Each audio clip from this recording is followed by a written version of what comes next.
Something to think about, people, is the way we conflate, the way we confuse, let's say, an experience of physical pain, like you stub your toe, something as small as that. We confuse that, we conflate it, in fact, with anger, the annoyance that arises. Well, of course I'm upset. I'd stub my toe, we will say. Well, it's quite a revelation if we really start to look that these are two separate events, two separate states of mind.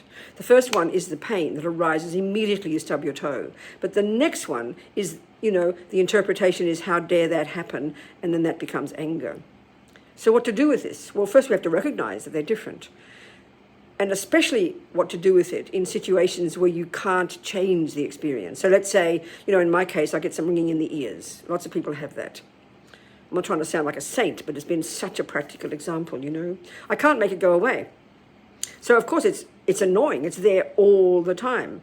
All the time. You're trying to go to sleep, and there's the noise. So I've had absolutely no choice but to learn to greet the problem, not to resist it, which is what aversion does. You resist it.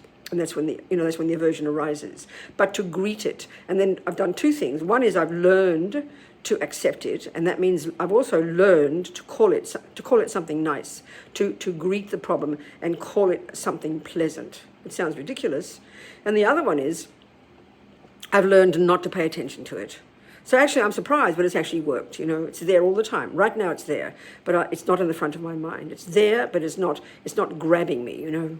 So what's the benefit of this? It's not being a martyr. It's just being practical. It means I'm less neurotic, less unhappy, less miserable. This is such an example. Give it a try.